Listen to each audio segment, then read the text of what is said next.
You know, if you would have asked me what an addict looked like when I was younger, it would always be this like really bizarre, marginalized, way out there, dark, creepy, we don't go on that part of town kind of an idea of somebody struggling with addiction.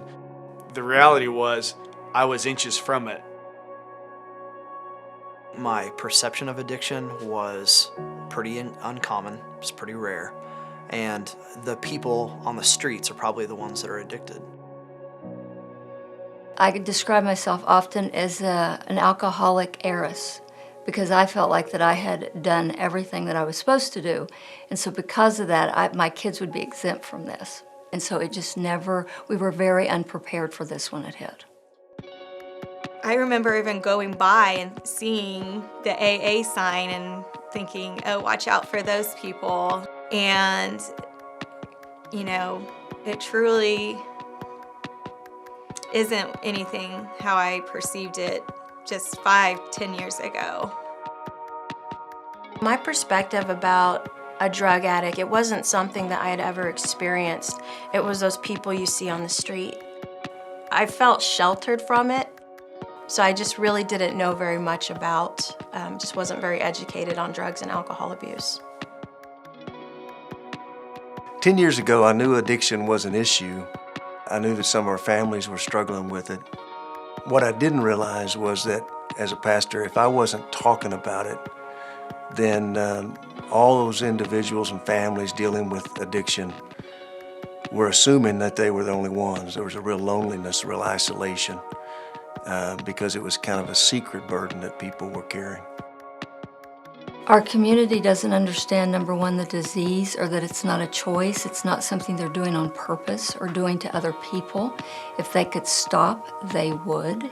Once they have it, they have to do certain things to get better, and it's not a matter of just not using.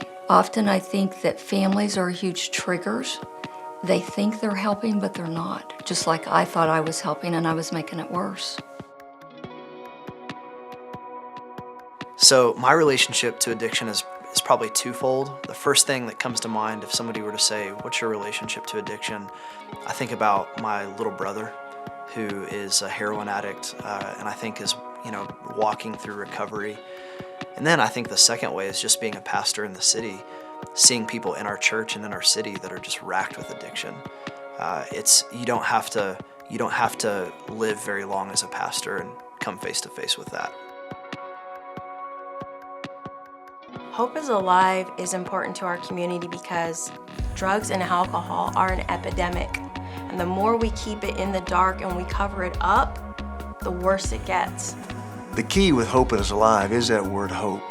Everyone that participates in Hope is Alive, it seems like, is joining in this crusade, this cause. It's not just about personal recovery, but it's about advancing hope. The people in our church that shine the brightest have walked through the most darkness. I am just so grateful for what Hope is Alive is doing, not just for the people that are a part of it, but for the church at large, because there are so many people that need to be infected with the joy of freedom and the light that is in their darkness. I jumped in finding Hope full force, just getting educated and loving on the family members, just cheering them on, encouraging them so that they know that there is hope and they can see the hope through me. I think the secret sauce of Hope is Alive is that ongoing relationship, that real relationships with people, so that there's community, there's connection that helps people carry through. Addiction's a 24-hour-a-day, 7-day-a-week issue, and Hope is Alive is there 24/7. I was blown away by the connections that he's made in this community at Hope is Alive, and that those are lasting connections. Those are not just because he lives here. People care about him and he cares about them. So when I saw my son give his 1-year speech, I was completely blown away. It was about he's a whole different person. And he's a better person than I have ever seen.